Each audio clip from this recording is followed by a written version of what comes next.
Listo. Muchos serán los primeros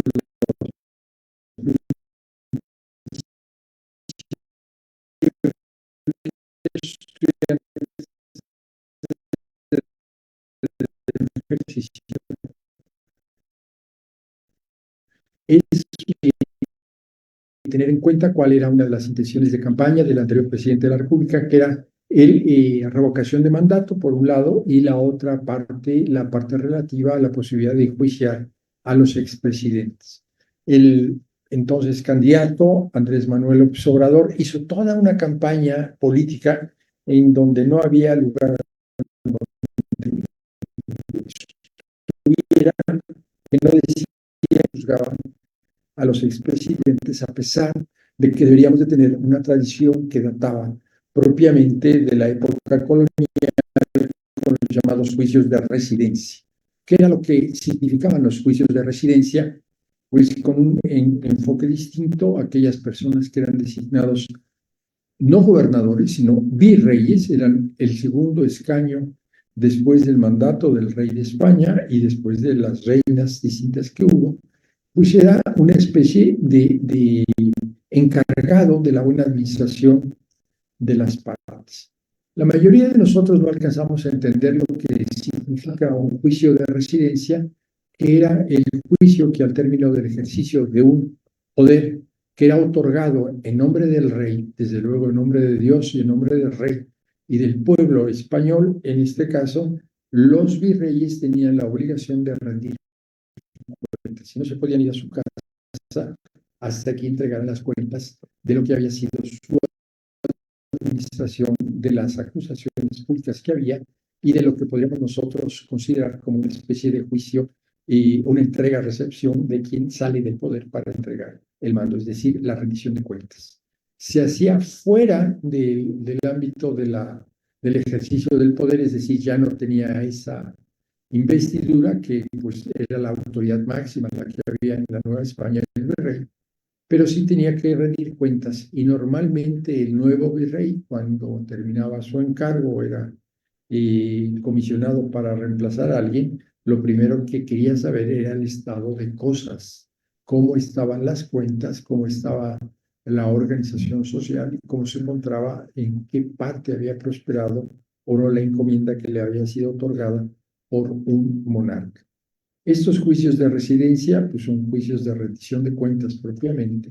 Y entonces señalaba el candidato y se comentaba mucho de que solamente cuando había una especie como de golpe de Estado y se podía pedir la detención de los que estaban al mando del poder, pudieran rendir cuentas. Y señalaban muy claramente de que en México pues los dejábamos ir a los expresidentes sin la rendición de cuenta con las consecuencias debidas. ¿Qué era lo que había en nuestro país? Pues una costumbre de romper la tradición y del que se iba pues era expulsado de la actividad y de la función política.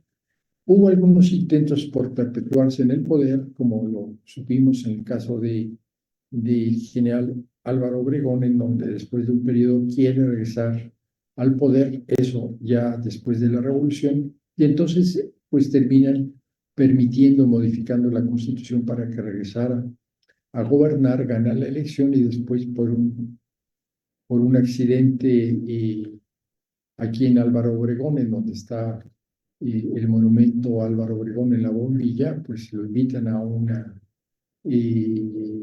recepción entre militares y termina él siendo victimado por un fanático religioso, pero muy acusado y asusado por una serie de gentes. Siempre se dijo que el caso de la ejecución que había habido, porque realmente era una ejecución en contra del presidente electo de México, había causado un verdadero cisma, ya se había cambiado el poder, lo habían entregado a Calles, entonces pues, Álvaro Obregón regresaba a ser el presidente de México. El principio de no reelección con el que se había llevado a cabo la campaña de Madero estaba presente para que se fuera el presidente. ¿Qué había en términos generales? Pues los presidentes se retiraban y tenían la posibilidad desde sus lugares de origen, normalmente o en el extranjero, pues ya concentrarse en cuestiones de poder. Pero ¿qué significaba el mandato de la revocación de mandatos? Y en esa época dorada del prismo, nosotros veíamos que cuando el presidente de la República decidía que un gobernador era incómodo, pues se le quitaban los poderes al gobernador, se declaraba una especie de pérdida del control político de los gobernadores o de las autoridades, y entonces entraba la fuerza del Estado central. Hubo algunos intentos por retirar a algunos gobernadores. El último intento, gran intento que hubo en México, se dio cuando quisieron quitar al gobernador de Tabasco, precisamente Carlos Madrazo, y entonces, bueno, con la ayuda de Jan González, que era su mentor político, le dijo, pues, tú dile al secretario de Gobernación que vas a entregar el gobierno y no va a haber nada. Entonces, era difícil establecer la posibilidad de que si ya te eligieron, te podamos cambiar, te podamos revocar ese mandato. En otras latitudes sí existe la institución de la revocación de mandato.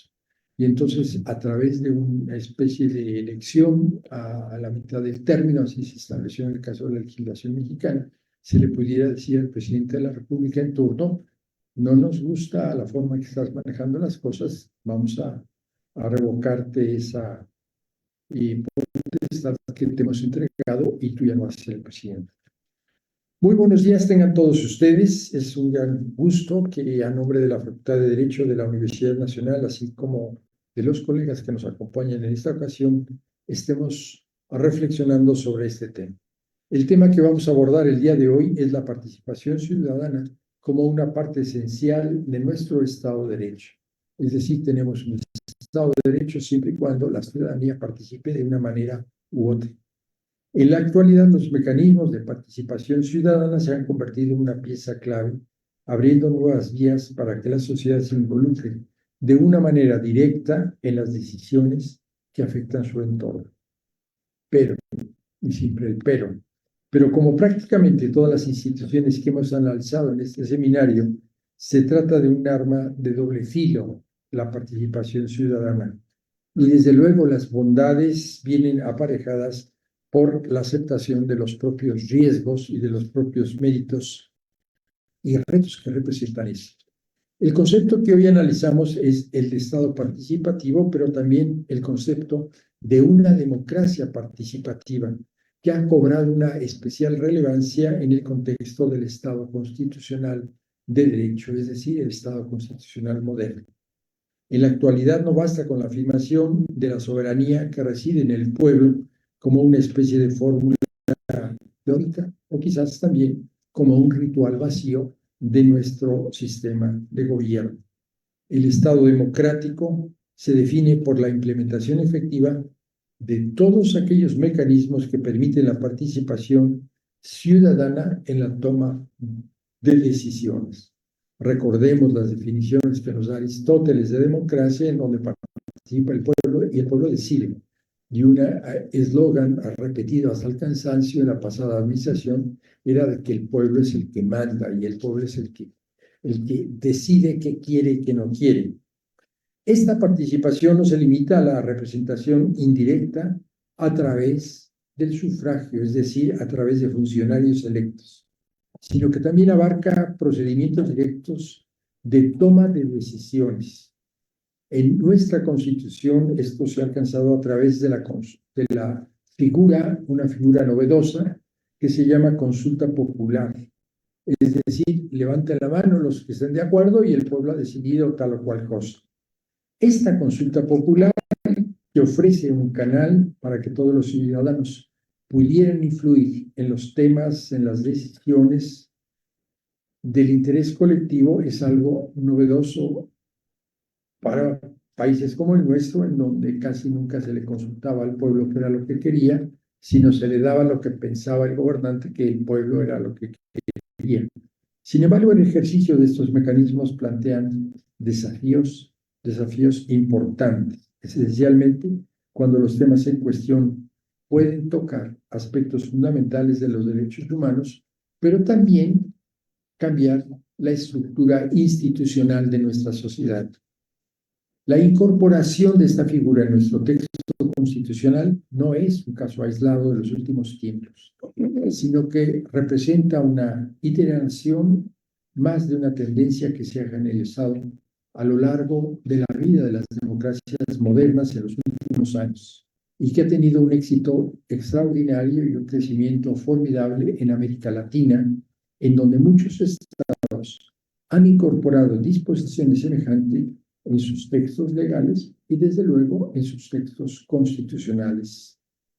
Hay, por supuesto, variaciones importantes, desde aquellas en donde el referéndum o el plebiscito sirve meramente como una rúbrica final para una propuesta legislativa que ha sido previamente aprobada. Tenemos el ejemplo frecuente en los Estados Unidos con las propuestas que se hacen cuando se va a elegir gobernador o a medio término del gobernador para ver si están de acuerdo en el aborto, o están de acuerdo en el matrimonio de personas del mismo sexo, o están de acuerdo en adoptar una política de represión mucho mayor o no darles determinado tipo de estímulos a la sociedad.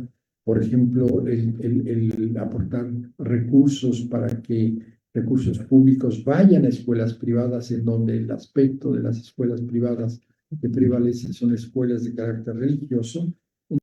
Entonces, ese plebiscito que se da muy frecuentemente en otras sociedades, principalmente europeas, el caso de los cantones suizos, en donde todas las decisiones de cambio de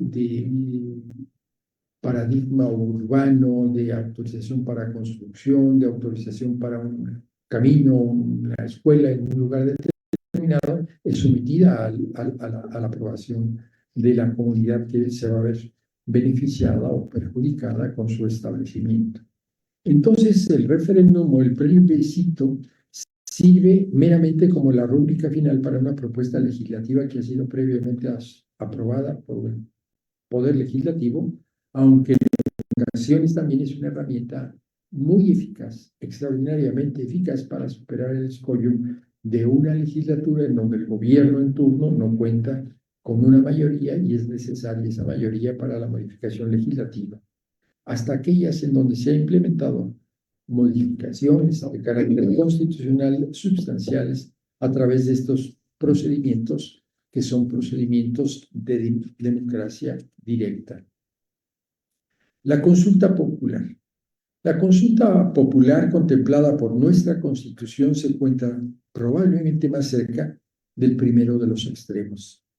El propio texto constitucional regula detalladamente esta figura de la consulta popular.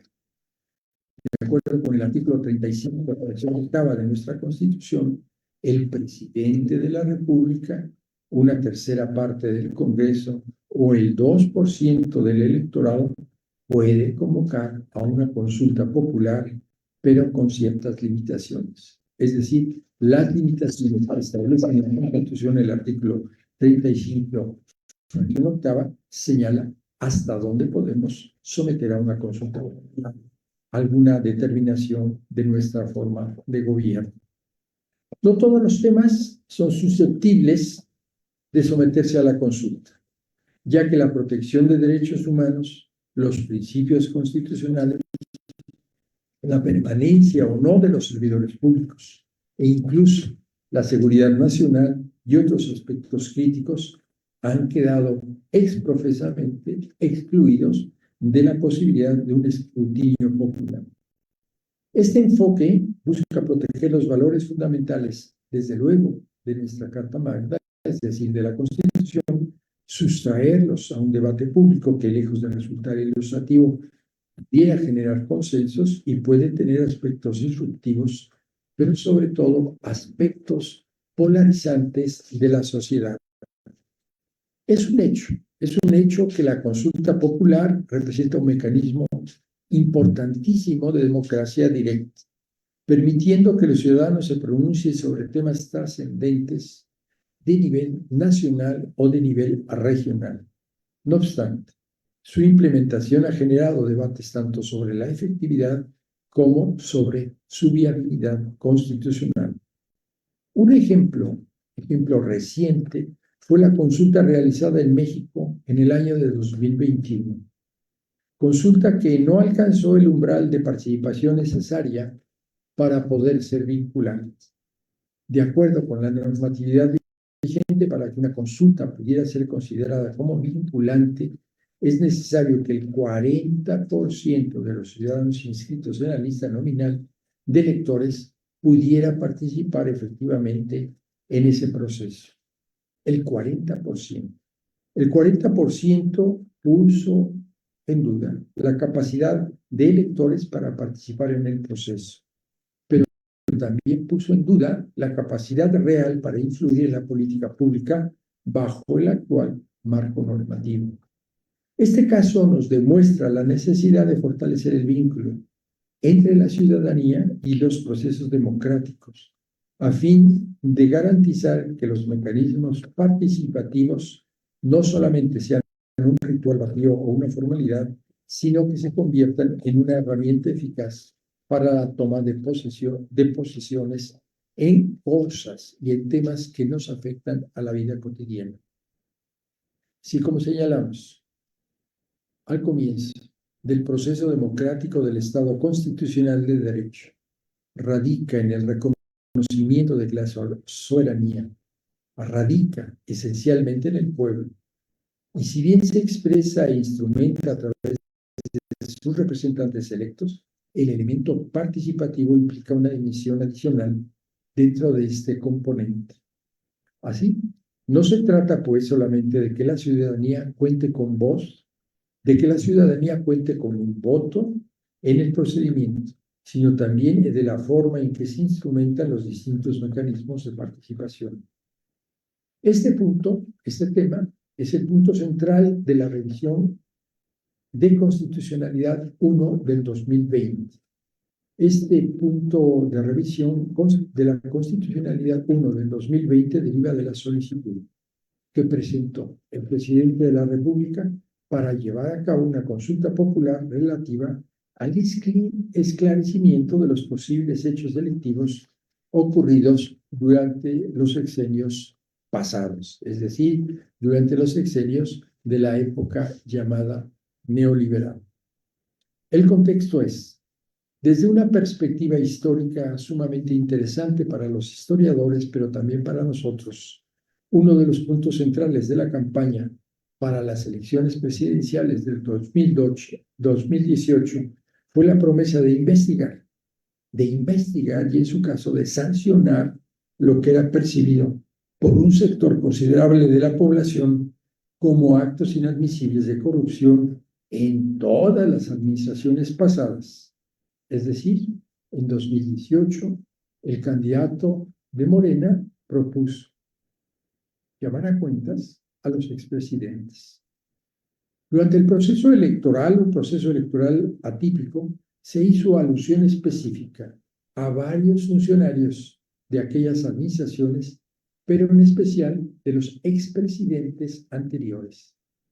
En este sentido, la convocatoria a una consulta popular constituía una forma de dar cumplimiento a esa promesa de campaña del 2018 que había hecho Andrés Manuel López Obrador de Morena. Desde luego, uno de los puntos que resalta en esta cuestión son la anomalía del punto sometido a la consulta.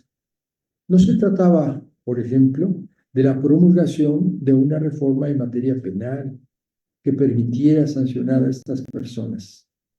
Esto habría sido necesario desde nuestro punto de vista.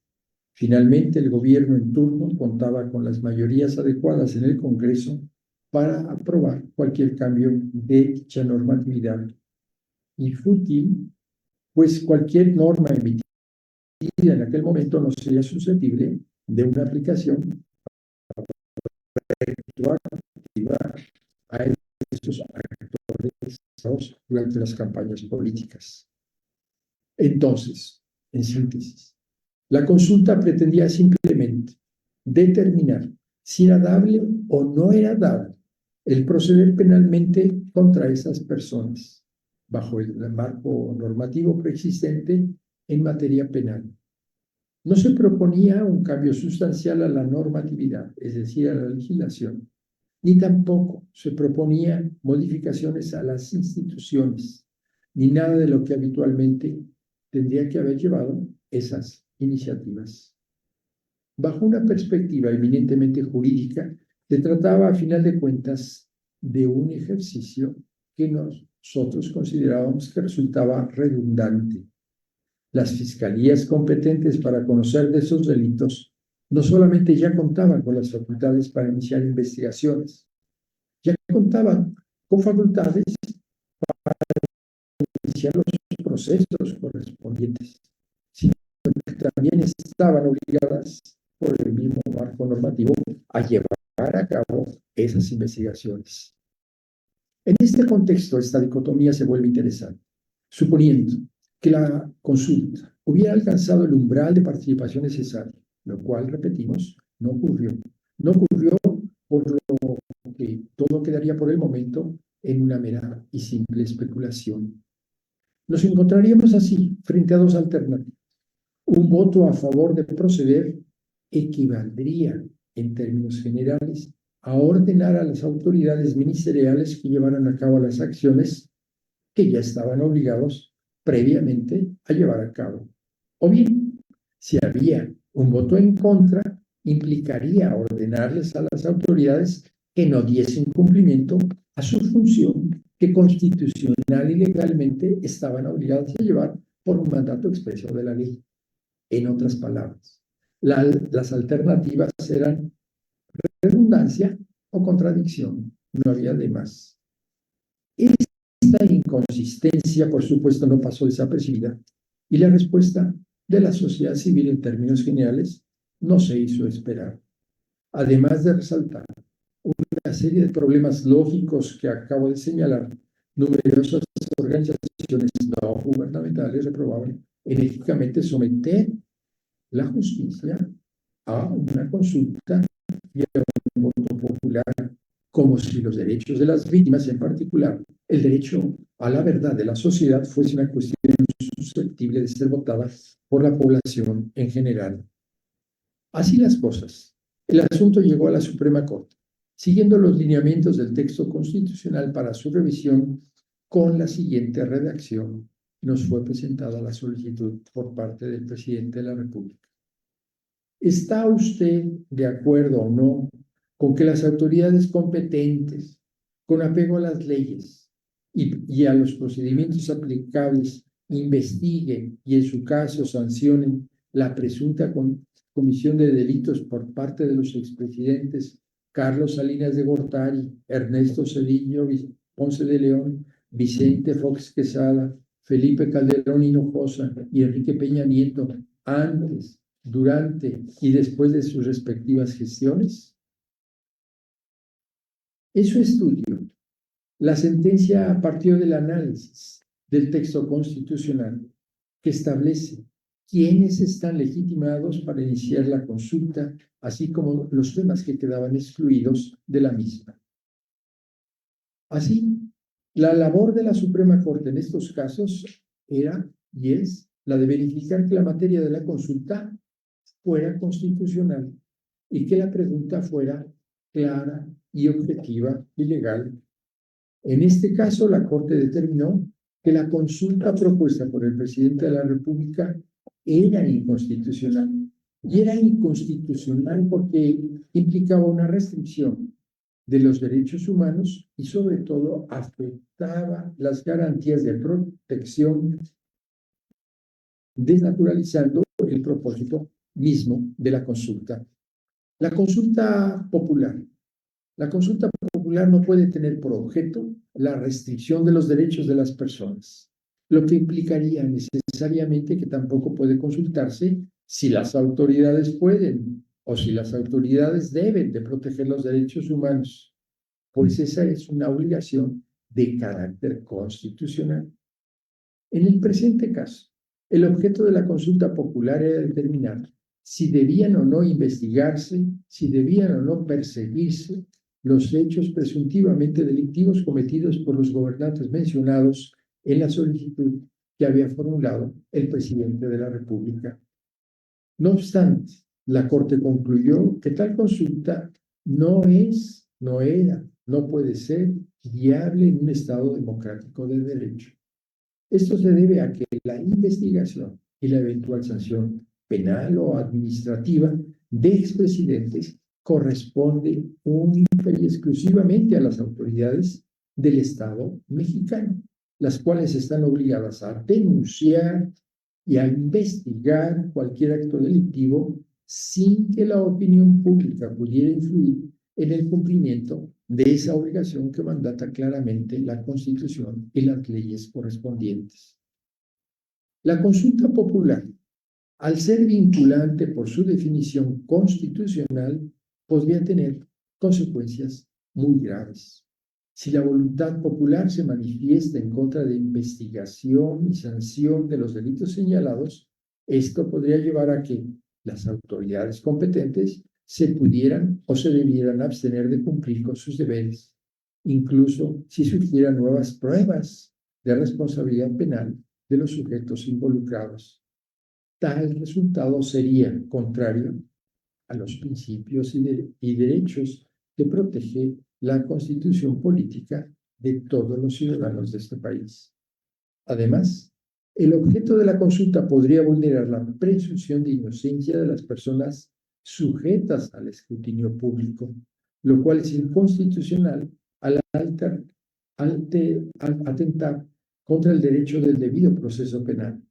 Pero también habría que reconocerlo, podría afectar negativamente los derechos de la víctima y sobre todo los derechos de la sociedad en general. Este caso pone en evidencia preguntas importantes sobre la idoneidad de someter ciertos temas a la voluntad popular, la presunción de inocencia, el derecho a un juicio justo, son pilares del Estado de Derecho que no debieran de estar sujetos a la fluctuante y manipulable opinión pública. La consulta popular, en este sentido, no debería de utilizarse como un instrumento del gobierno para decidir sobre cuestiones jurídicas que exigen una protección más rigurosa de los derechos individuales de las personas involucradas.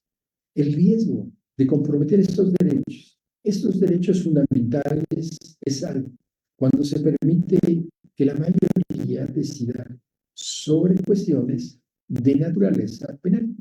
El proceso judicial, cualquier proceso judicial, por su propia naturaleza requiere imparcialidad y una evaluación exhaustiva de las pruebas, lo que se podría haber distorsionado si se somete a una votación popular. Este dilema evidencia las tensiones inherentes entre una democracia directa y la protección que se exige de un Estado democrático de los derechos fundamentales. Si bien la consulta popular es un instrumento para fortalecer la participación ciudadana, es en esencia que su uso esté delimitado por criterios que aseguren la integridad de los principios constitucionales. También es necesario destacar que el proceso de revisión de la constitucionalidad de la consulta por parte de la Suprema Corte de Justicia de la Nación es una pieza central en el funcionamiento de la institución novedosa de la consulta popular. Pero también ha generado un debate significativo en la academia en torno a su papel en la interpretación de estas propuestas. Como lo mencioné anteriormente, la Corte, un tribunal constitucional, no solamente actúa como garante de los derechos fundamentales, sino que también tiene la obligación de asegurarse de que las consultas respeten los principios constitucionales que no pueden, bajo ningún concepto, ser objeto y materia de un proceso de votación, como la protección de los derechos humanos y, lo más importante, la igualdad frente a la ley. La Constitución y el Código Nacional de Procedimientos Penales proveen mecanismos adecuados para que cualquier persona pueda denunciar los delitos. Pueda denunciar los delitos obligando al Ministerio Público a investigar, obligando al Ministerio Público a sancionar a los responsables. En este contexto, la consulta popular no es una vía constitucionalmente apropiada para iniciar investigaciones o incluso persecuciones de contenido penal. En su resolución, la Suprema Corte señaló que la consulta podría vulnerar el principio de igualdad consagrado en el artículo 4 constitucional. Este principio implica que las leyes deben de aplicarse uniformemente a todas las personas en situaciones similares. Someter a algunos individuos a un escrutinio público selectivo para determinar si deben o no deben ser sancionados, si deben o no ser investigados, mientras que otros no reciben el mismo trato, podría contrariar este principio constitucional. Asimismo, concluyó que la consulta propuesta por el presidente de la República en los términos propuestos y ya señalados era violatoria de la propia Constitución. ¿Por qué? Pues la consulta propuesta resultaba inconstitucional porque condicionaba la protección de derechos humanos a la mayoría, violaría la propia Constitución. Los derechos humanos, no debemos de olvidarlo, los derechos humanos no deben de estar sujetos a decisiones mayoritarias o de votación o de escrutinios públicos. Los derechos humanos y las obligaciones de cualquier Estado democrático en su protección no deben de estar nunca sujetas a la votación popular. Además, permitir que la consulta determinara la investigación y sanción de los delitos comprometería la autonomía de las instituciones de justicia, pero sobre todo violaría los principios de igualdad ante la ley. Sin embargo, una mayoría de 6 ministros votó en contra del proyecto original, argumentando que aunque la materia de la consulta podría ser constitucional, era necesario reformular la pregunta original planteada. La mayoría, es decir, 6 de 11, consideró que el objeto de la consulta, bien interpretado, no involucraba someter a votación la investigación de delitos o violaciones de derechos humanos. Y desde esta perspectiva, el derecho a la consulta y la Constitución no restringen los derechos humanos ni sus garantías. En consecuencia, el texto final que se aprobó quedó en los siguientes términos. ¿Estás de acuerdo o no en que se lleven a cabo las acciones pertinentes con apego al marco constitucional y marco legal para emprender un proceso de esclarecimiento de las decisiones políticas tomadas en los años pasados por los actores políticos encaminadas a garantizar la justicia y los derechos posibles de las víctimas? En mi voto en contra del proyecto original, sostuve que el objeto de la consulta resultaba constitucional y no se trataba de decidir si se debían o no investigar y sancionar delitos o violaciones de derechos humanos. Mi conclusión se basaba en el carácter de derecho humano a la consulta popular y su importancia dentro de un modelo democrático previsto por la Constitución en lugar de en distinciones entre facultades, órganos y procesos. Debemos recordar que es crucial interpretar la solicitud de consulta bajo su mejor luz, permitiendo siempre que, si hay elementos suficientes dentro de los límites constitucionales, se facilite el ejercicio de los derechos de la ciudadanía a ser consultada en temas relevantes.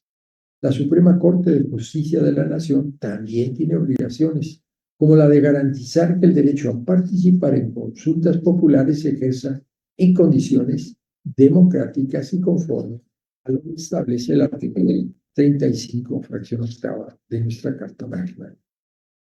Según esta interpretación, el objeto de la consulta era, o debiera ser, permitir que la ciudadanía decida si deben de establecerse mecanismos institucionales adicionales para esclarecer la verdad sobre las acciones de los actores políticos relevantes que podrían constituir delitos graves o incluso violaciones de derechos humanos. Estos mecanismos reemplazarían ni tampoco condicionarían las instituciones que ya tenemos, es decir, las instituciones existentes, sino simplemente que servirían como complementos para garantizar el derecho a la verdad de la ciudadanía y de las posibles víctimas. Por lo anterior, considero que es posible determinar que el objeto de una consulta debe consistir en el caso presente, que preguntarle a la ciudadanía si debe crearse nuevos cauces institucionales o incluso mecanismos complementarios de los ya existentes para dilucidar o incluso aclarar la verdad en el marco de la legalidad y con respeto al debido proceso de las decisiones y de las actuaciones protagonizadas por exfuncionarios de alta jerarquía de los últimos 30 años, es legal o no.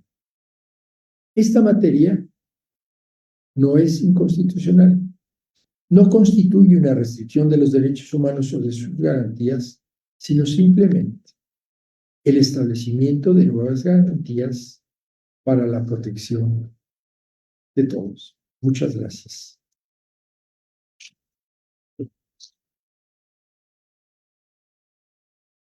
No sé si vieron la nota, fue muy circulada la nota del día de ayer de Reforma. Resulta que una persona fallece en circunstancias especiales y los videos graban qué sucedió. Yo quedé petrificado ante la noticia porque pues la que nos dio la autoridad, la que nos dio la Secretaría de la Defensa Nacional, la que nos dieron las autoridades, fue muy distinta a la realidad. Cuando se establece la petición de que si pasamos a la Guardia Nacional al Ejército, querían someterlo a una consulta, finalmente hubo modificaciones. No podemos consultar todo, hay cosas que podemos consultar, como cuando ustedes llegan a un restaurante y les consultan qué quieren tomar o qué quieren comer, o si quieren o no quieren que les pase la cuenta cuando terminan.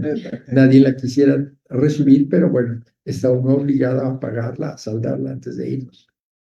En el caso de la Universidad Nacional, tenemos una aspiración legítima o no legítima que va en camino. En noviembre viene una determinación para elegir a un nuevo director en la Facultad de Ciencias Políticas y Sociales. Se les está preguntando a los alumnos, ¿quieres participar en el proceso de selección del director para que con tu voto se elija a quien deba permanecer en la dirección de la escuela o no debes? La legislación universitaria es muy clara de quién decide quién es el electo o cuál es el procedimiento para elegir a un director. Ustedes acaban de pasar por un proceso en el caso del nombramiento de la directora de la Facultad de Derecho, nombramiento afortunado que recayó en nada por segunda ocasión. Fuimos pioneros en muchos aspectos, pero ese es uno muy importante. ¿Qué van a decir los alumnos? Vamos a someter la calificación aprobados o no aprobados. El alumno va a pedir que todo el grupo lo apruebe. Si lo sometemos a consulta, pues variamos totalmente el padrón. ¿Podemos consultar en una votación si estamos enfermos o no estamos enfermos? Pues yo creo que no. ¿Podemos preguntar el tratamiento que queremos? Esa es otra cosa. A ustedes les pueden preguntar, ¿quieres tu vuelo con escalas a Nueva York o lo quieres vuelo directo? Les pueden consultar. Hay cosas que son consultables. Pero la justicia en términos generales, pues es muy difícil. En el caso norteamericano es interesante porque la decisión de si ser responsable o no ser responsable o va a seguir el procedimiento se puede someter a una consulta de un jurado popular que aparentemente va a representar a la población en términos generales. Los procesos de selección del jurado son muy interesantes y todo eso. Y acabamos de asistir en términos generales a un procedimiento que nos lo han refregado en la cara en todos los medios con relación a un funcionario que dice no hay pruebas, me acusan y el juez lo condena porque tenía una doble vida en términos generales. Pero pruebas, no. Son los dichos de las gentes que no pueden desvirtuar y está sometido a un procedimiento.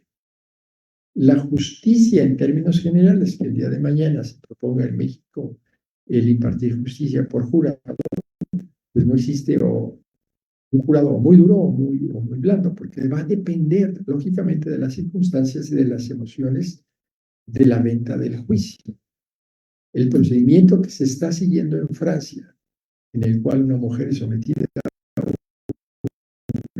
violación permanente durante 10 años por su marido, en donde invita a todos a tener sexo con su esposa que está totalmente drogada y no responde a sus... Pues significa muchas cosas. El matrimonio de personas menores de edad está sembrando a toda Europa porque hay muchos casos en donde los padres de una educación musulmana obligan a las hijas a casarse con quien ellos deciden, mayores de edad, niñas de 14 años que son entregadas a personas de 50 o 60 años que han viudado, pues va a ser sometido a un procedimiento para ver si se modifica o no se modifica la legislación de esos países para permitir el matrimonio de menores. Aquí en México, le preguntamos a un sector de la sociedad, ¿debemos o no debemos de permitir pues el matrimonio igualitario? ¿Debemos de permitir o no permitir tales cosas? Pues dependiendo un poco del ambiente de la manipulación, si les preguntamos a los trabajadores de una fábrica si quieren 3 días de asueto en lugar de 2 o en lugar de 1, pues la mayoría va a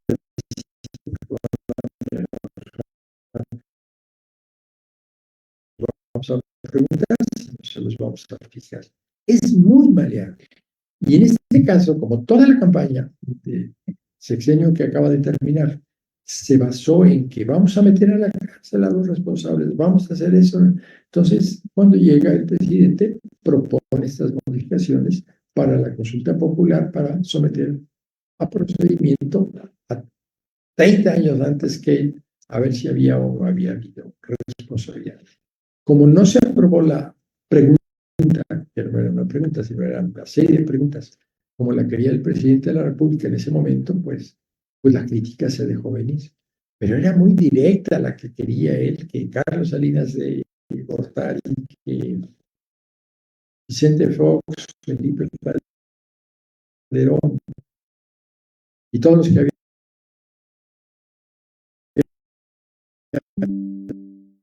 de la prescripción, pues dependía mucho de los delitos a los cuales sometíamos nosotros. O sea, preguntarnos por qué no hicimos bien la tarea cuando teníamos 6 años o 7 años de edad en primera año de kinder o que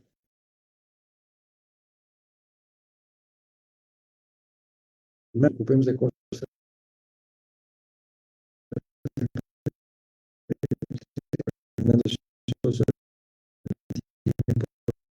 posiciones muy radicales.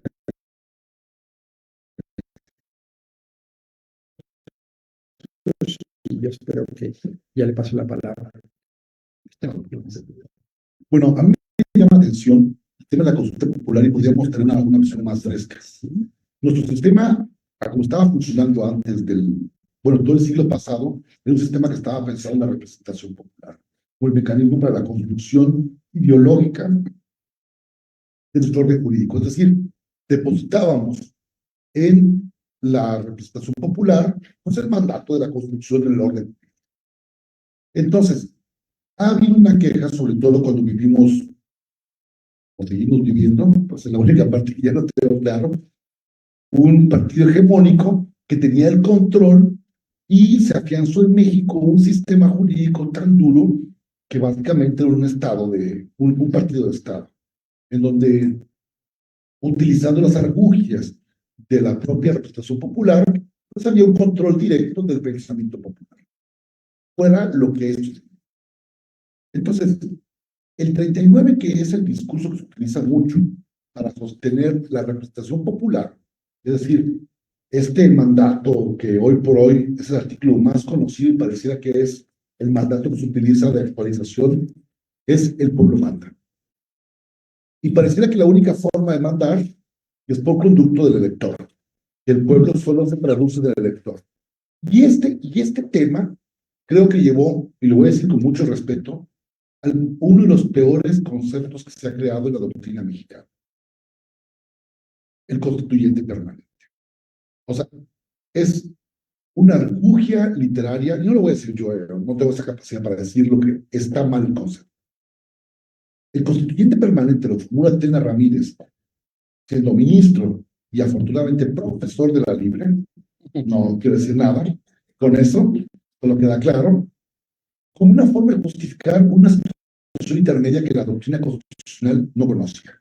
Hay dos tipos de poderes, constituidos y constituyente, no más ni menos. Lo que hace Tena Ramírez en ese momento es considerar que la facultad reformadora de la Constitución era un intermedio entre el constituido y constituyente, que tenía todas las para poder modificar como si estuviéramos colocando un constituyente en cada momento, sin límites, aunque en una lectura extremadamente formalista y literal de la Constitución, el límite está implícito, por lo menos formalmente, en el quórum para integrar este órgano reformado. Y que esto no puede ser impugnable. Cuando esto lo ve uno de los grandes constitucionalistas, que lamentablemente su paso por la vida laboral lo convirtió más bien visto como un laboralista, el doctor Mario Lacueva, rector de la universidad, él creó un libro muy interesante, que creo que lamentablemente no ha tenido la difusión ni las ediciones que tuvo el derecho constitucional mexicano en Tena Ramírez, con todo el problema de esta divulgación que tuvo, que es la teoría de la Constitución de Mario Lacueva. Creo que hoy por hoy conozco dos ediciones, una del 80 y tantos que hizo el doctor Jorge Carpizo, y creo que una reedición que hizo el Tribunal Superior, la sugerencia del ministro González Alcántara. En ese libro, Mario Lacueva, en un ejercicio insólito para esa época, le contesta directamente a Tena Ramírez y se dedica a analizar el tema del órgano de reforma. Le dice, a ver, aquí tienes tres problemas. El primer problema es que confundes lo que es un acto de reforma con un acto de modificación. Lo que está permitido es una reforma, adición, pero no modificación. Dos, confundes constituido con constituyente. Y tres, tienes un serio tema de los representantes.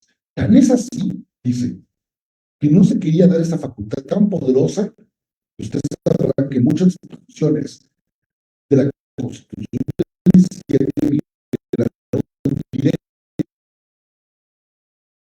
característica de la reforma, la restricción directa de la sociedad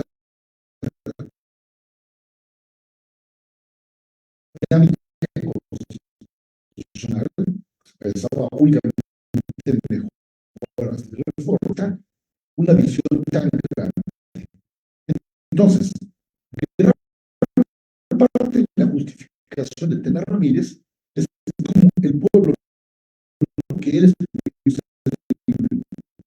no había mecanismos de participación constitucional directa del pueblo. Entonces va a ser llamado constituyente permanente un órgano pluripotencial, por no decirlo omnipoderoso. Y creo que hoy por hoy, cuando yo escuchaba las discusiones ayer, pareciera que las objeciones de Mario Lacueva, que poco son observadas, que en alguna oportunidad tuve un artículo que trabajé y discutí con el doctor Imer Flores, justo este dilema hoy por hoy tiene mayor actualidad, con una pequeña variante, la variante de que hoy sí tenemos mecanismos de participación ciudadana. Y entonces, bueno, vamos a entender este justamente para contrarrestar los vicios que se habíamos encontrado en nuestro sistema de representación indirecta y de estos elementos. Consulta popular y dos, el famoso referéndum. Me voy a concentrar en consulta popular y voy a hacer algo que me llama la atención, un poco para ver cómo las tensiones de la representación directa e indirecta parece que soslayan los propios discursos que hoy están presentes y que tentan constitucionales. El primer argumento que escuché ayer, que fue una de las peores sesiones que he tenido en mi vida, hay maneras más interesantes de perder el sueño que lo que hice yo ayer. La próxima me voy a resumir a un Twitter o algo. Y puede ser todo, porque fue objeto de la elección. El pueblo es sabio y el pueblo no se equivoca. Estoy explicando lo que dice. Entonces, mi pregunta más curiosa es, ¿por qué está vedado ciertos temas a la consulta popular? ¿Cómo? ¿Cómo? ¿Qué pasa con esto? Entonces, a ti, un órgano reformador, lo puedes hacer todo, porque tú mismo te autoconcibes con esa facultad, sin límites, y te creas una categoría intermedia que obedeció básicamente a popularidad mainstream que tuvo Tener Ramírez como ministro y como profesor, pero la consulta popular se encuentra limitada. Y entonces aquí viene algo muy interesante. ¿Por qué? Porque la participación directa de una decisión de Estado está limitada. Y veamos en qué tipo están limitadas. Hay cuestiones que me quedan claras. La cuestión más álgida, más popular, es que pareciera que la Suprema Corte, eso todo depende del discurso. Alguna vez cuando leía a Foucault, comprendía que el poder no se ejerce ni por el dinero, ni por las armas, sino por quien tiene el control del discurso. Un poco a este libro del orden del discurso, por el cual desarrolla el biopoder es esto.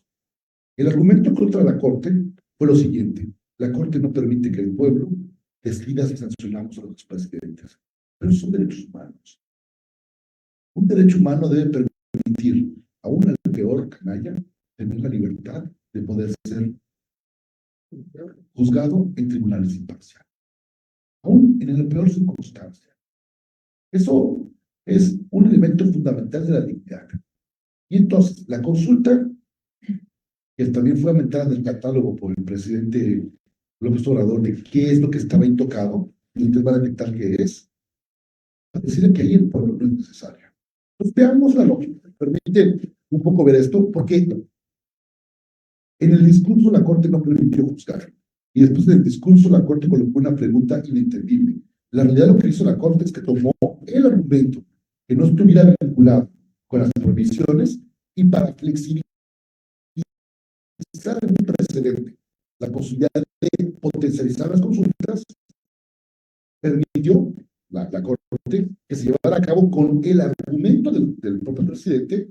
Pero si resultaba un poco raro, pues la realidad es que la Corte lo sacó de lo que decía la petición presidencial, que son las atribuciones de lo que no se dice.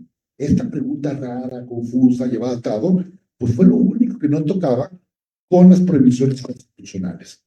Pero entonces, hoy por hoy, que estamos presentes en un régimen que el pueblo manda y que aparentemente el pueblo votó, yo no recuerdo haber pensado en una votación, porque además eso viene desde el 17 y desde el 57, pareciera que el órgano reformador es totipotencial, como una célula que puede crear todo.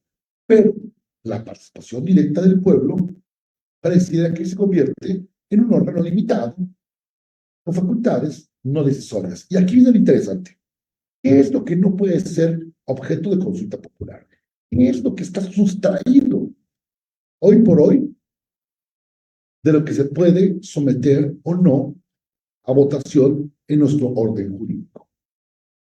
Y permítame replicar. Digo, tengo la fortuna o desfortuna de no aprenderme nada de memoria.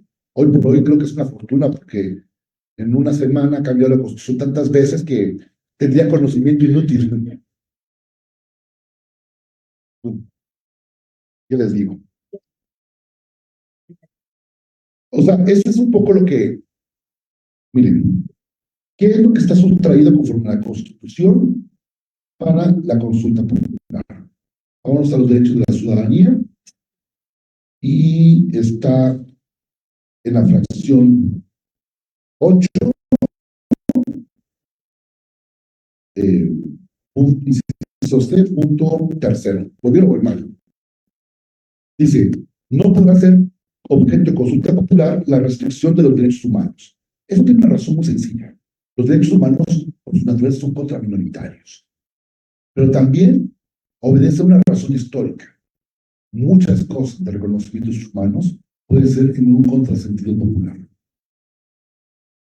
Y como se busca garantizar esta visión en contrasentido popular, pues se busca defender a la Constitución, como decía este ministro americano John Elly, como cadenas que eviten que y sostengan al poder cuando pierda el rumbo o desvaríe. O sea, usando la metáfora de Ulises que tanto usa John Elster. Pero un ejemplo muy claro es el siguiente. Un ejemplo de una política popular de los años 20, 30 en México fue, y era extremadamente popular, persecución, prohibición de matrimonio, prohibición de venta de comida, asesinato, perspectiva de que vienen a robarnos a las mujeres y a nuestros hijos, degradación de la raza. Fue una política gubernamental de persecución contra los chinos en México. Fue en todos los sentidos. Era extremadamente popular. No veo hoy pidiendo una disculpa por eso, pero ese tipo de cuestiones son las que se busca sustraer. Hubo mucho antes que la Alemania nazi en México una persecución interracial terrible. Legal en Sonora, estaba prescrito el matrimonio, hay tesis de la Corte Popular de esa época en donde no podían vender alimentos.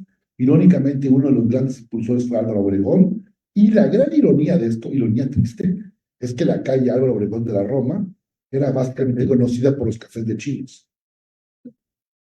Por eso hay una cafetería muy famosa que retomó ese concepto, le pone, no quise hacer el comercial, pero bueno. Entonces son ironías que olvidamos en la historia. Otro concepto que se entiende es que también cuando se empezó a ver el tema de derechos humanos y la persona popular, ustedes pueden recordar por lo menos qué fue el suceso del último jurado popular de nuestro país. El último jurado popular de nuestro país, como lo han relatado mucho, pues fue la desfortunia de la primer Miss México, María Teresa de Landa, que al descubrir que su esposo, el general revolucionario, tenía otro matrimonio, por posiblemente ella era bígama, pues lo mató. El resultado final del jurado popular fue la absolución total de ella. Y fue interesante, porque el jurado popular la liberó a ella porque la consideraba víctima, pues, de las aspiraciones efervescentes del poder revolucionario de los años 20. Entonces, se podría entender un poco ese sentido. Pero vean, dice, ni las garantías para su protección. Esto es lo que me llama la atención. Hoy por hoy, y ayer discutían justamente eso, se puede prohibir las acciones y controversias hacia las reformas constitucionales, pues la visión para blindar a la Constitución del poder reformador es de que no se puede. Pero entonces, el pueblo no puede decidir sobre las garantías de su protección. Yo entiendo este apartado como algo muy sencillo. Tú no puedes decidir si esta garantía es buena o mala, pero sí puedes decidir quizás en no quitarte una garantía.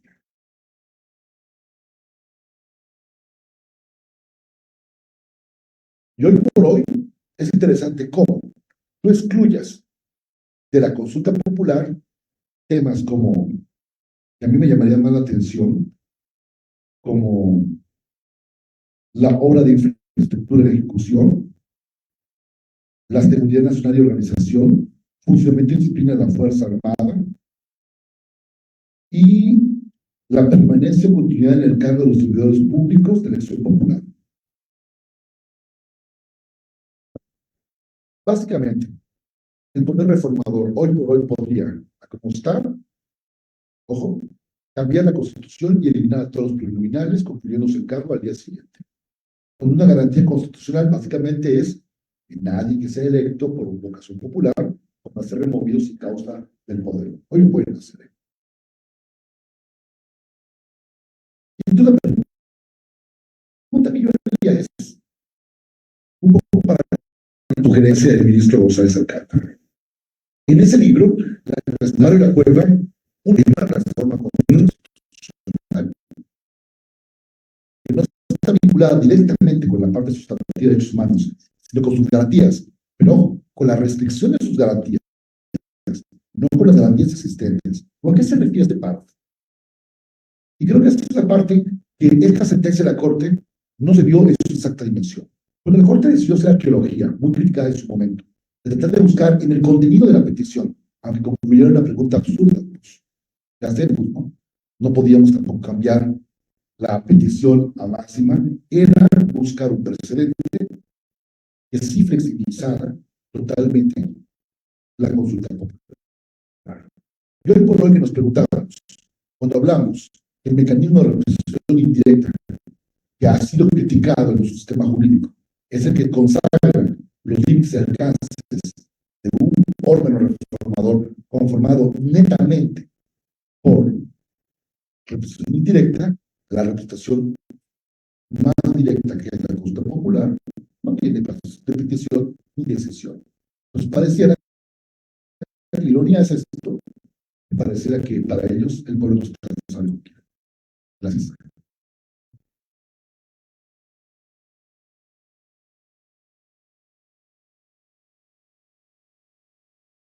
Yo quisiera ir viendo si hay muchas preguntas, comentarios, y no, yo puedo siempre brincar a la mesa, luego me subo,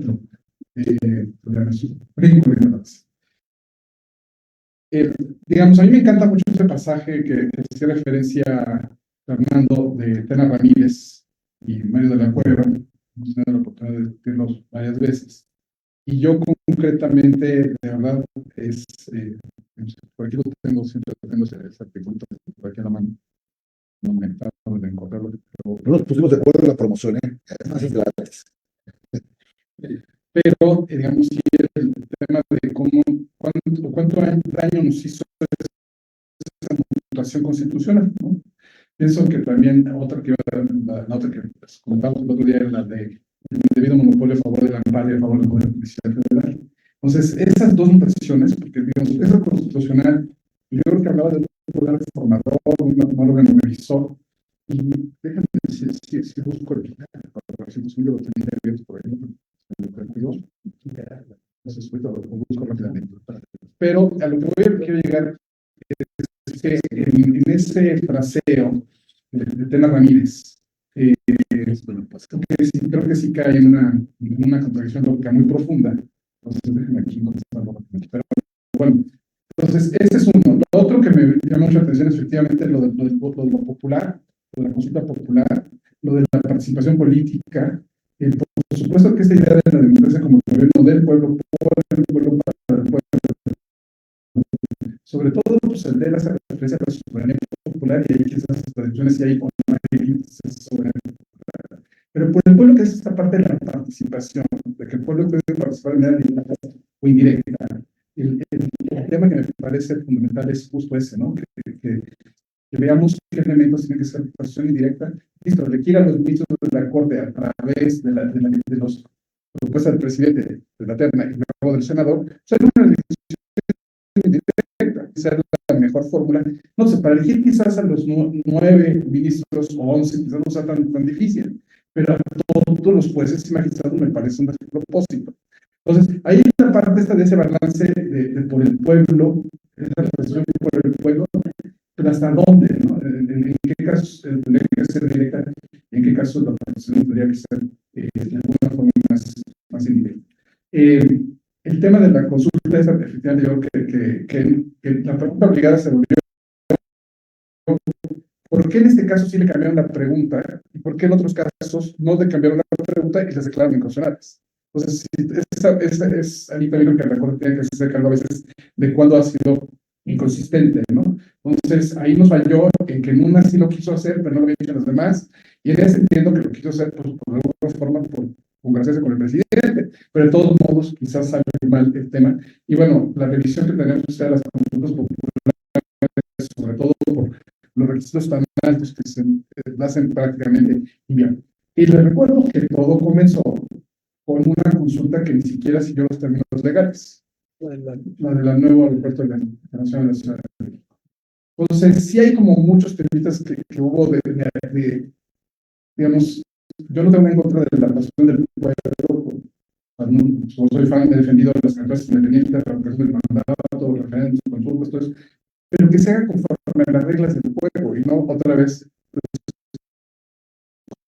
conociendo todas las reglas Ya encontré aquí el parrafito, uno de los parrafitos de José Tena Ramírez.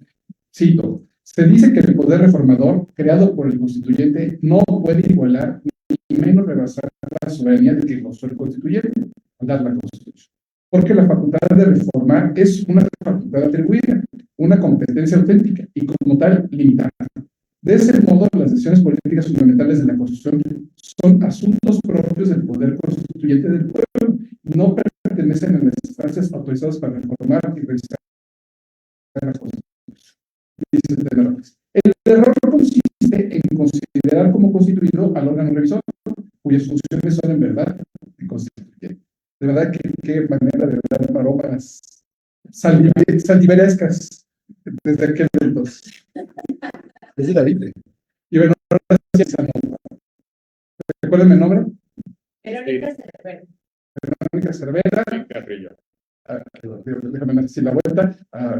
Estimado mi amigo Jorge Ordóñez. Y bueno, pues, Elba Jiménez. José María.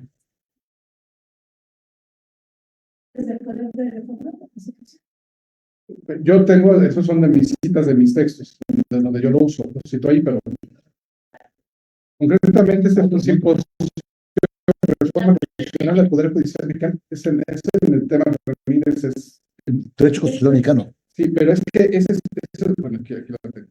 Resulta que Tena Ramírez publicó esos avances de lo que sería luego su libro y lo publicó en la revista de entonces todavía Escuela Nacional de Jurisprudencia. Y los diálogos se han publicado luego en el libro, ¿no? Entonces, pero sí creo que ese es el capítulo. Aquí la mano. De hecho, se llama constituyente permanente. Se llama Competencia del Poder Revisor de la Constitución 1942. Yo lo tengo en un moquedito de la doctrina constitucional mexicana, donde lo pongo en este momento. Pero bueno, pero todos tienen palabra. Entonces, primero Verónica. Pues muy buenos días, me presento Verónica Cervera Torres, soy profesora de la especialidad de Derechos Humanos de Claro. Pues la verdad agradezco la charla, siempre aprendo mucho en estos seminarios, la oportunidad de que sean profesores de inicio de un valor de gusto de conocer a los ponentes. Yo también sumándome a estas reflexiones, siempre he considerado que después de la reforma de derechos humanos se tenía que trabajar en una nueva teoría constitucional, definitivamente. Porque ya tengo un cambio de paradigma. Entonces, muchos de los conceptos clásicos, históricos, autores también muy respetados, pues hay que ser un poco, no sé si la palabra sea benevolentes, pero estaban escribiendo en otra época. No estaban escribiendo desde el concepto de derechos humanos. Entonces, siempre he considerado que la academia ahí tenía un salto pendiente en reconstruir una nueva teoría constitucional de todo, de la A a la Z, revisar todos los conceptos de teoría constitucional. De hecho, de los pocos autores que yo recuerdo que empezó a ver eso fue el doctor Ruth Marcel. De hecho, tiene un libro que se llama Hacia una teoría constitucional de derechos humanos. En su libro claramente dice: yo no puedo aventar esa tarea porque será titánica. Pero nada más pongo algunos aspectos que creo que claro que es muy clara la democracia,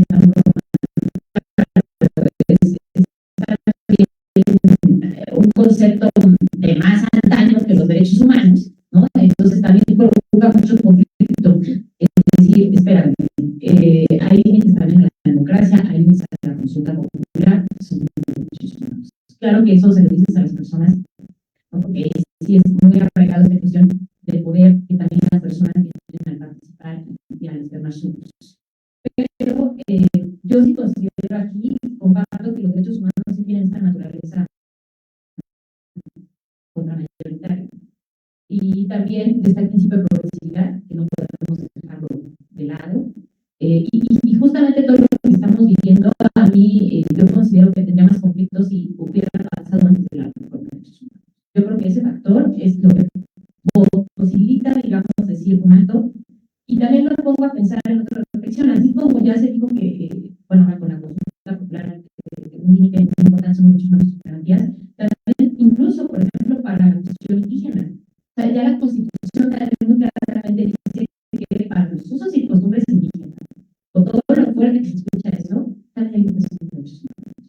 Entonces, algo que también es desde un aspecto comunitario también muy fuerte de la identidad indígena, también hay derechos humanos ahí que no puedes trastocar, ¿no? Por mucho que alegues tradiciones indígenas milenarias, de venta de mujeres, etcétera, pues ahí también es otro elemento que decimos también, incluso a la cuestión indígena,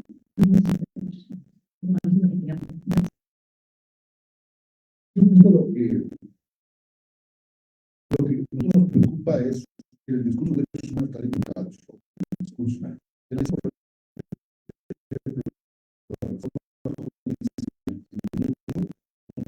en teoría tiene el amparo volvió otra vez monónico por la formulación, la controversia sigue existiendo, el artículo primero, aunque se estaba intentando, sigue existiendo, que es un artículo de ley de reconocimiento, pero ¿qué pasa? Generalmente tienes un discurso fuerte, pero tienes normas tan abstractas que tienen problemas de aplicar. Entonces, lo que sí creo que algo muy interesante en la teoría constitucional es que digo, Mario de la Cueva escribió en línea con que la familia sea en la misma, o sea, la misma, solo que es más, su gran contribución de Mario de la Cueva fue en materia laboral, pero su obra es de la misma época. Tenía mucho que ver también en que había una idea propia de los. O sea, antes volvió una teoría constitucional un poco más robusta que las de Marcelo, pues propiamente Haber, el Estado constitucional, entonces no veo. Pero la mayoría debe obedecer a las dos cosas: estructura orgánica y estructura estatal. Por ejemplo, yo pienso, cuando se analizaba el poder formador, el papel del municipio era inexistente, ni siquiera se consideraba uno. El orden se iba aceptando hasta los años 70. Y por ahí, un constituyente de apellido Pastrana sí solicitaba que fuera incluido el municipio dentro del orden constitucional. A mí lo que me preocupa de esta postura, lo hipotético reformador, es que podemos llegar a la, digamos, a la parábola del barco de Teseo, ¿no? O sea, ¿y qué punto? Ese barco va a ser otro barco. Mi pregunta, y no la hago yo, pero yo escuchaba al presidente decir, en la Constitución del 17 no se consideraba la reelección de los legisladores, ¿no? Una reforma implementada igual por los 12, al igual que la Consulta Popular. ¿En qué punto volver a la Constitución del 17 sería otra vez regresivo, ¿no? O sea, veas su historia, el poder reformador para modificar. Y a mí me preocupa con esa reforma y con la mayoría que tienen ellos, es muy fácil usar el tratado. Y si tú usas el tratado, matas tu norma de contacto. Y para dar un derecho antes, quizás políticamente no se ha caído. Pero pues, digamos, el problema de cuando tú creas una disposición normativa con mayor ligereza para incluirla, que es el sistema de los Estados Unidos muy ligero, lo que se requiere es la aprobación del Senado. Y la forma de expulsión es exactamente la forma de integración. Entonces, vean, aún sin una mayoría absoluta, había la posibilidad, que no sé por qué no había la tentación, de haber denunciado el tratado, de haber denunciado la cuestión de los tribunales y mantener el estatus primero sujeto a una revisión por parte de la Corte Americana. Es decir, yo creo, aún hoy por hoy, nuestro artículo primero, que lo hemos tratado es indirecta. Y esto nos puede también mucho riesgo. De hecho, la preocupación primigenia de nosotros, cuando vimos la propuesta, fue que era más educado de la Universidad del Tratado, pero no será mucho más técnico. Pero un poco porque estamos en tiempos en donde el discurso que estamos buscando es eliminar las posibilidades orgánicas para presentar derechos humanos. ¿De qué nos sirve una Convención de Derechos Humanos cuando limita la ratificación? No sé si fue sí mismo o es eso de Candor. anónimo. Yo quisiera poner tres temas que son acá, pero que pueden contribuir al debate que tenemos actualmente y cómo la Constitución Popular y la Constitución del Ministro y de Fernando, para tocar tres puntos que me parecen fundamentales respecto a no solamente a la Consulta Popular, sino en general a todos los mecanismos procesales del control constitucional. Y el primero es el hecho de poder a la Consulta Popular, de hecho, la alcaldía es un tema que también puede afectar la interpretación de tocar a la Constitución en sus reformas. La consulta es un mecanismo de participación de democracia directa, pero ampliar los mecanismos de participación de democracia directa es muy difícil, va a ser mucho más difícil en este tiempo, pero ese es justo, y precisamente en el tema de la narrativa y el apoderamiento del discurso, lo que creo que se debe empezar a exaltar. Es decir, pues Fernando decía respecto de su participación, si de verdad queremos o quieren que el pueblo mande, pues hay que ampliar los mecanismos de participación de la misma manera, o no los tiene el legislador y no los está teniendo, y no los tiene, pues también es una buena exhibir, pero yo que está en clase, que hay que exhibir el rey desnudo, y hay que exhibir su ignorancia, y hay que exhibir que están con una habilidad teórica espasa, como ahorita lo decías, es más técnico y tratar de decir queremos más estar en el sistema interamericano, esta barrabasada que están cometiendo. ¿No? Y tercer tema, el primero es pues, si la actualización de la Consulta Popular como derecho de garantía, me parece muy importante la ampliación de la participación ciudadana, como también apoderamiento del discurso, es decir, decirles que no están en realidad dándole mecanismos de participación al pueblo, comillas, y esos límites que están en la Constitución debían darle los límites para que el poder reformador no tocara esos límites ni los trastocara esos límites, es la estructura fundamental del Estado, el 39 y el 40, y luego eso justamente, que los límites de la Constitución son límites al tratamiento de la Constitución. Si quieres tocar la Constitución, bueno, pero los límites que tiene el mismo para tocar la Constitución deberían ser los límites que debería tener tu poder reformador para trastocar la Constitución. Gracias a mucho.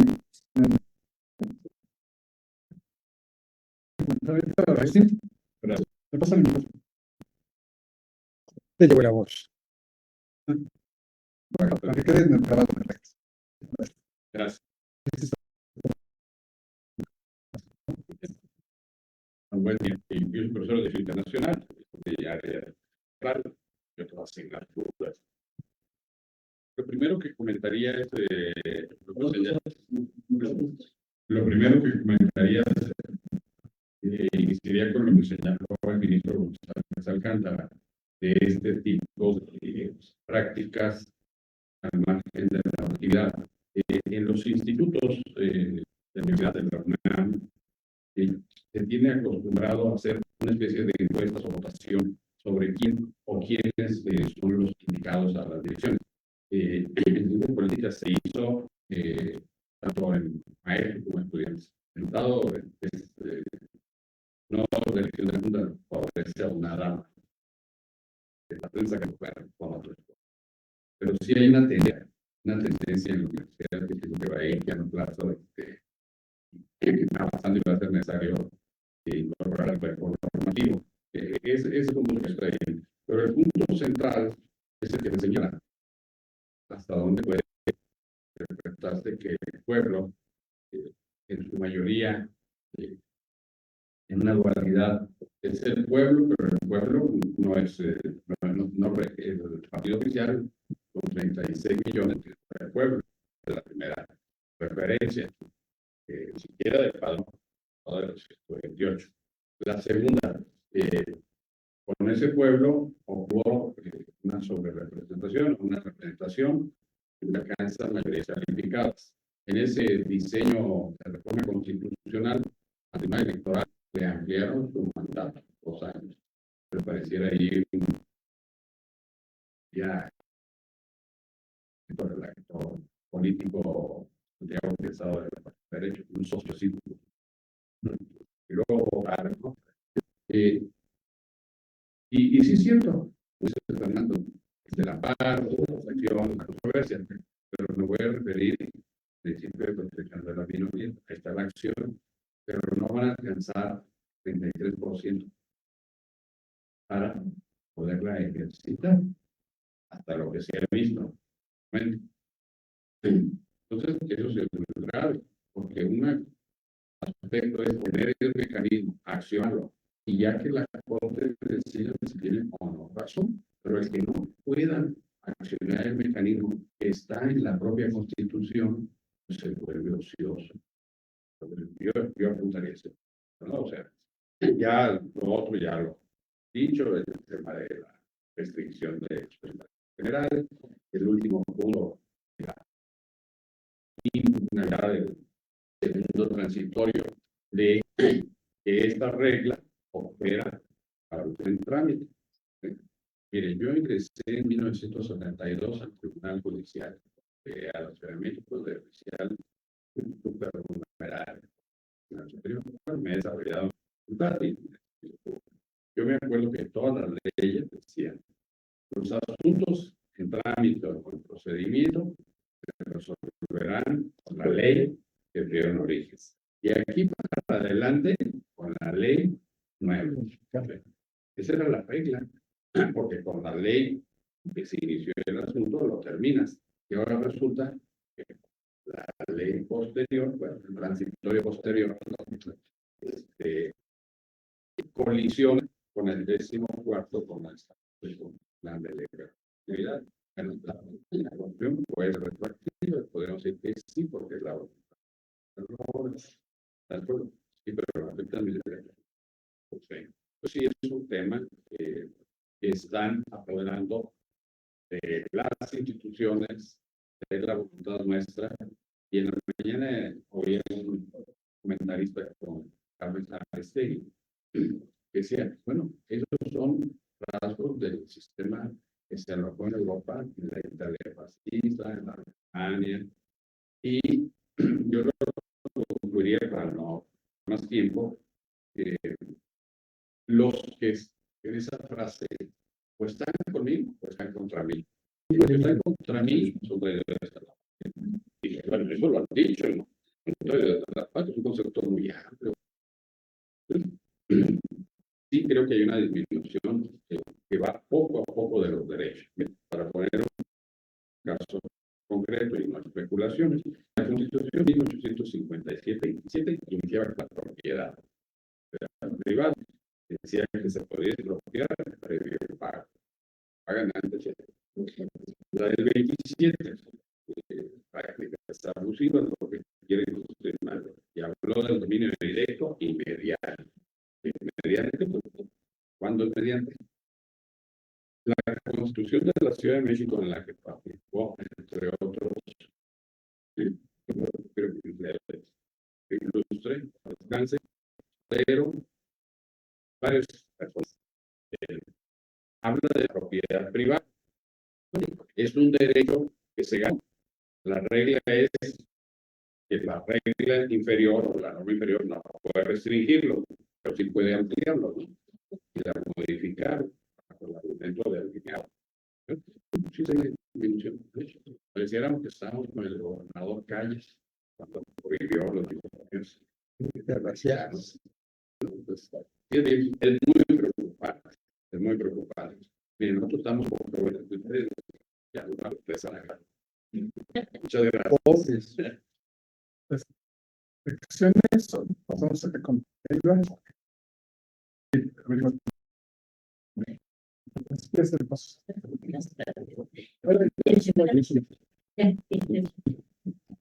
pues coincido también en parte de que es no solo verlo desde el punto de la forma, sino también del fondo, ¿no? Cuando nos referimos a un mecanismo de consulta.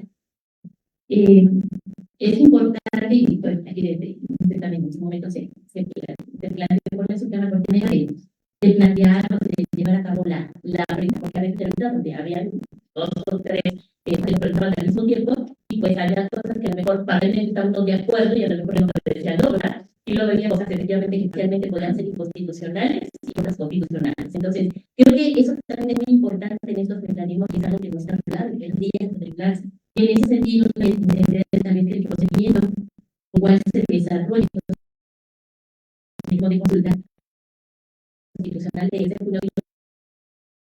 deberíamos ser parte de lo fundamental. Y esos principios preservativos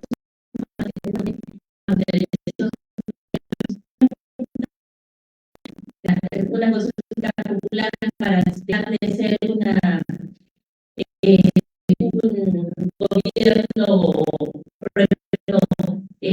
preponderantemente ahora parlamentario, y empezamos a hablar de esta pues sí, tampoco estamos de acuerdo porque porque no ahora podemos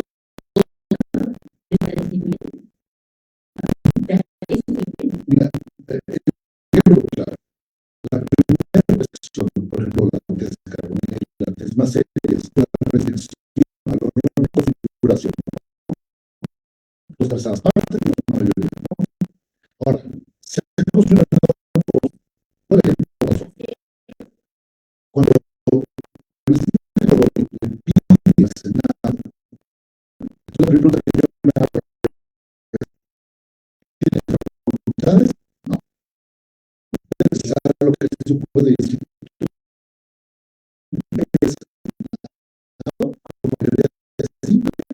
Afectando el dolor de la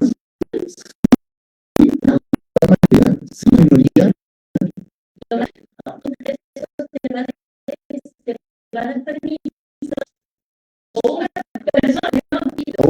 Pero yo digo facultad, y fue solo el Senado, con mayoría de la autoridades, que las autoridades tienen un límite de dirigirse o de reformar una norma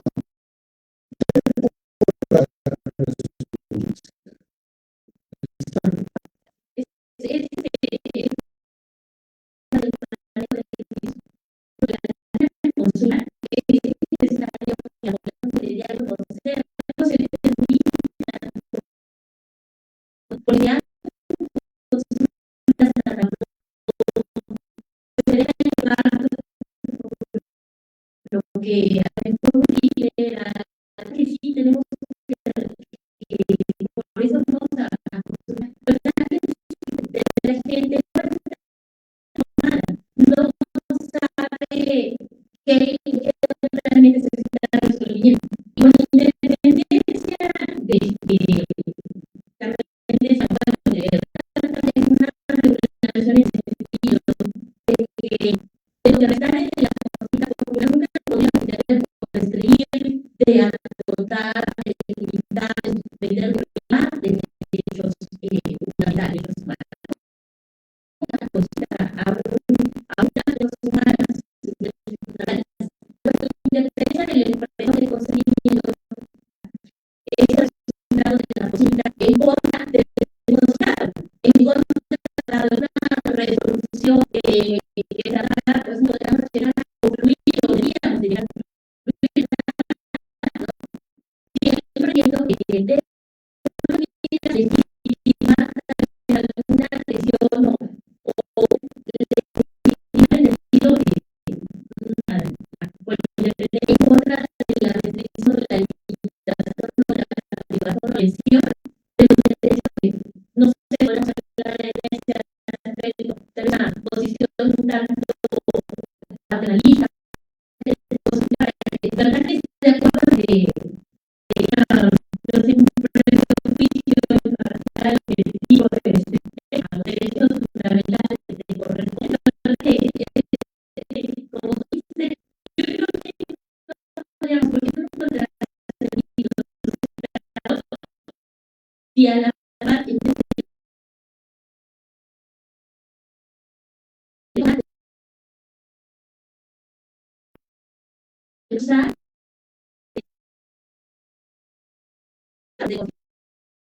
están pensando que no creo que sea lo correcto gobierno porque el gobierno, pero ese es el deber de la autoridad. Si desde la reforma de 2011 estamos planteando respetar, proteger y garantizar los derechos humanos, pues yo siempre quiero presumir que la autoridad está obrando de buena fe y nunca de mala fe en contra de mis derechos. Luego entonces nunca podría o debería de utilizarse el resultado de una consulta en el sentido de ir y atentar contra los derechos fundamentales de las personas, de restringirlos y mucho menos apoyando el famoso principio de progresividad. O sea, a mí la verdad me resultaría un contrasentido. Y ya nada más para terminar este punto, bueno, pues resulta también preocupante, ¿no? Esto que se habla en el tema de la supremacía constitucional, ¿no? La supremacía constitucional aún por muy suprema, tampoco debemos de ir a la cuestión de considerarla y ponerla en un pedestal a la Constitución, porque al final de cuentas la Constitución pues, es el derecho, es un instrumento que debe estar al servicio del ser humano y que no se puede trastocar. Creo que pues es parte de la naturaleza del derecho que es dinámico y que tiene que irse ajustando a las nuevas realidades, pero no tampoco pues puede por eso ser tan maleable y ser tan fácil de modificar sin establecer los mecanismos que desde el constituyente también hablábamos de esa forma rígida de reformar la Constitución, pero con mecanismos más no solo desde el punto de vista de la forma, sino también desde temas de fondo. Ahora diríamos, yo no podría o entendería que pudiéramos modificar ahora la Constitución violentando derechos fundamentales, restringiendo, suspendiendo derechos fundamentales. Creo que es un aspecto más que tendría que sumarse al día de hoy si habláramos de una nueva Constitución y una teoría constitucional y de un deber de las autoridades de cómo hacer uso del poder público, porque si no estaríamos ante verdaderos abusos de poder. Porque se me... Sí, o sea, la parte interesante de la consulta jamás debería ser usada en contra. Estoy de acuerdo. La pregunta es que la consulta también deriva de los suelos de poder. O sea, la consulta popular está confeccionada para solicitarse no solo por la población, sino porque algún ente de poder quiera poner a votación alguna política que no encuadre en las prohibiciones. Y esto va a ser usado, evidentemente, para dar legitimidad a alguna acción. Yo recuerdo cuando en la Corte empezó a ver el primer enfrentamiento duro sobre la acción de inconstitucionalidad respecto al aborto, la reacción del presidente no fue grata. Un poco lo que destensó en ese fue el papel conciliador de la secretaria de Gobernación, la Sánchez Cordero, que establece que estaba a favor de un primer proyecto que hicimos nosotros, la ponencia del ministro González Alcántara, y después la que subió bien. Lo interesante de lo que yo en ese momento decía, es cosa que poner a consulta. ¿De acuerdo? O sea, si hacen minería de datos, eso demuestra el telos de algunas cosas. Tú pones a consulta el aborto por hoy, estamos ganados. Y eso es por la preocupación que encontramos como, por ejemplo, someter a votación a los jueces, sobre todo los jueces, yo pienso del Foro Común y los jueces de distrito y colegiados, que su trabajo es el contrapeso del poder, porque lo que se va a poner en juego, ¿qué es lo que la gente? Un poco nuestra experiencia judicatura local es que mucho que resuelve un juez va a popular en un 50%. Porque de entrada no la va a la zona alta. La mayoría de asuntos que pruebas del Foro Común son mercantiles, en donde evidentemente va a tener un grosso de la población que lo odia, porque se convierte él en ejecutor. Tenemos el precedente, por ejemplo, en Estados Unidos, en donde las Cortes Supremas, que creo que no estoy equivocado, hay uno que se llama Free Judge, que habla sobre temas de las campañas. Son dos jueces locales, justo cuando tienen que resolver el matrimonio local en la corte local, dicen, con esto perdemos nuestro trabajo. Y sí lo perdieron. O sea, la campaña no notificada fue tan duro por el matrimonio igualitario que perdieron a almas. Entonces, creo que los mecanismos de actuación tienen que ver con los impactos fundamentales del Estado. Un poco explicando lo que dice Carlos Weinstein, replicando lo que dice Schmidt, hablando de la Constitución. Para mí la Constitución es un pacto de nación. Y hay de un mínimo que nos una a todos, ¿no? Pero quizás nos ha faltado civismo y nos ha dado contra las demás cosas. Por eso, los derechos humanos son cosas muy terribles. Por ejemplo, no tengo los derechos humanos, sino el discurso. Si yo me voy por el Ejecutivo, le voy a decir, ejerciendo libertad de expresión, es fulano de tal, Es una corrupción. La pregunta es, desde el punto de poder, ¿la persona ejerce libertad de expresión o ejerce su derecho, su obligación de informar la vida? Abuso de creo que la función legalmente, pero no le corresponde.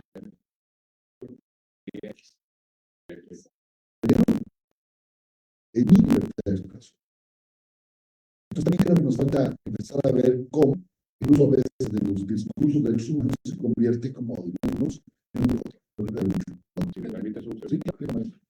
Sí, este tema de las consultas y referéndums del mandato, hay que partir de que el Estado mexicano, la nación, tenemos de enseñanza a democracia. Y eso en nomenclatura. Eso dice Patito. Porque la transparencia institucional nos regresa como a seco. Entonces, esa es la primera. Chile tiene una ley educativa mayor en el proyecto de constitución que no lo obligó el presidente, pero recibió el resultado negativo, no.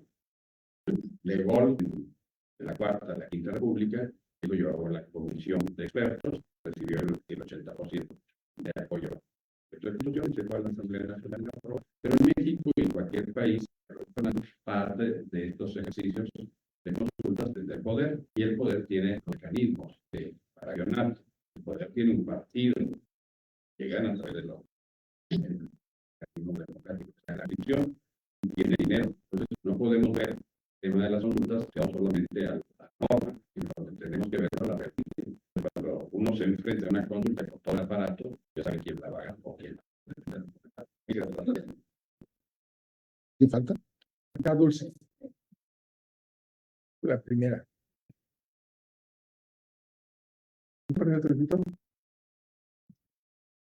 Gracias, fueron muy interesantes. Espero también que comen quiénes son cargos de la antes del Poder Judicial para saber qué quiere el pueblo sin contarles, o cada cuánto se debe de preguntar. Vamos a empezar a implementar consultas de todo. No es que esté mal, sino que cómo se hacen. Y por ejemplo, lo tenemos ahorita. No podría hacerse consulta, ni se llama una votación para que poder integrantes del Poder Judicial. Desde tú que habéis tomado la ley y durante los procesos electorales. Y por ejemplo, esa consulta que estaba comentando el señor ministro, dijo su punto popular, no lo sabemos. Y pues en el fondo, considero que la institución es muy organización política y que efectivamente mucha empresa de esas decisiones y de esos temas, pero justamente es lo que la ley se tiene que determinar. Y por ejemplo, ahora que tenemos un poder ejecutivo de construir, que antes lo que hizo fue convocar el constituyente y está cambiando todo. Y ya lo vimos, o sea, con Canadá, con una nueva constitución, va a ser un gobierno socialista, transforma los nuevos procedimientos. Bueno, aquí pues como que se vieron los y pues no vamos a ver. Ahora sí, entonces, la sí, lo que tiene que Chiapas, sin hablar, y bueno, pues la parte de información que comentan ustedes, si es un grave problema, por ejemplo, parece una inicial, y pues sobre todo me gustan las sensibles, el derecho que tengo que mantener para el mismo control, pues no es algo que las fiscalías deben de. Y entonces, ¿cuánto trabajo fiscal? Por ejemplo, si se puede hacer muchísimo, llamando de una manera, la legislación penal de una persona responsable de la organización penal de los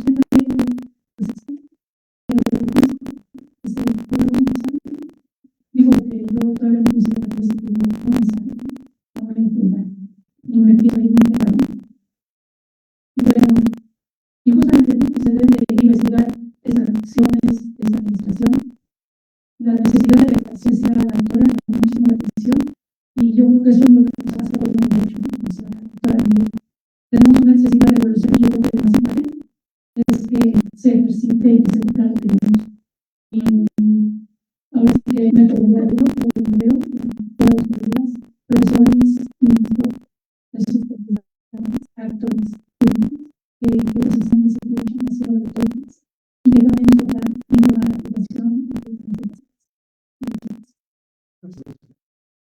Antes que termine aquí, que nos corra el maestro Imer, porque tiene rentado el salón hasta una hora determinada, aunque la directora se lo presta generosamente. En términos generales tenemos mucho que reflexionar. Yo creo que las participaciones de los maestros, de las maestras, nos ayuda mucho a entender el problema y el momento que vivimos. Nos viene una reforma de carácter judicial muy importante que habrá que tener en cuenta, pero tenemos que reflejarlo también en los planes de estudio. Tendremos que modificarlos, darnos en la Facultad de Derecho, en los consejos académicos, en los colegios de profesores y los mismos alumnos, qué tipo de derecho vamos a tener que enfrentar ya mañana, qué tipo de administración de justicia, o le llamen, a lo que vamos a tener en lugar de la actual administración de justicia. Hasta dónde los códigos procesales que tenemos en vigor nos van a dar a nosotros la oportunidad de ejercer una profesión. El maestro decía con mucha simpatía que a él no le va a tocar, a él le va a tocar y a todos nos va a tocar, aún los más viejos, nos va a tocar la modificación a la que tenemos que estar preparados. Y los alumnos nuestros, los que tenemos la fortuna de ejercer la docencia o hemos tenido la fortuna de ejercer la docencia, tendremos que sentarnos a reflexionar hacia dónde vamos. Vamos en un barco y llevados por la marea, por el viento, pero no sabemos a qué puerto vamos a arribar y a qué puerto queremos arribar y dónde queremos bajarnos.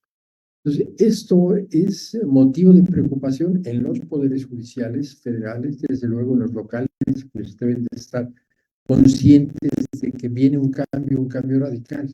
Y las preguntas de quién es el jefe del fiscal general de la República o el jefe del fiscal local, pues lo sabemos muy claro, porque pueden ser autónomos en su leyenda, pero cuando dependen de alguien para mantenerse en el poder, para mantenerse en la función, pues ya no son tan independientes de su trabajo, aunque la ley lo diga. Es como el hijo que dice, ya soy mayor de edad, pues sí, hijo, pero no me pidas para el gasto, para tu colegiatura y menos para tu coche, y menos para completar tus paseos o tus esparcimientos. Eres mayor de edad, sí, hazte responsable y mantén. Yo creo que esta reflexión que nos invita el maestro Imer periódicamente, y ojalá lo siga haciendo, y dándonos la oportunidad de intercambiar opiniones, todos nos vamos con la cabeza llena de preocupaciones, que no sería el objetivo de estas pláticas, pero sí de que tomemos en cuenta la realidad en que vivimos, la oportunidad que tenemos de ver cómo reacciona el poder total, el poder ejecutivo, el poder legislativo y el mismo poder judicial, que está cambiando esto por horas, ¿eh? Por horas estamos reescribiendo la Constitución, que puede que tengamos que retroceder, como decían las reformas constitucionales de Cárdenas, que hasta la fecha las estamos viendo, o de Calles, o de los grandes próceres, y esas discusiones que se daban hace casi 100 años entre María de la Cueva y algunos otros autores que venían hablando de esos temas, pues están presentes ahora. Lo que tenemos que hacer es tomar conciencia, independientemente de que someta o no a la votación, al voto popular o a la encuesta o al referéndum, sí entender que en muchas sociedades se maneja esto. Yo tuve la experiencia de vivir en Suecia en un departamento en donde se compartían las lavadoras porque habíamos estudiantes y había gente mayor, en donde la gente se preocupaba porque estuvieran limpios los depósitos de basura, que los sacáramos en la noche para que en la madrugada pasara el camión y se los llevara, donde la gente mantenía el respeto absoluto en una situación de vivencia condominal. Después viví aquí en México como estudiante en un condominio en donde el vecino le robaba el foco de la entrada de o le estacionaba el coche del vecino, no había respeto por nada. O a la señora del 8 le robaban la ropa para poder tender la del 7 y la aventaba por la azotea. O sea, no sabemos vivir en convivencia porque no estamos preparados a respetar el derecho del prójimo.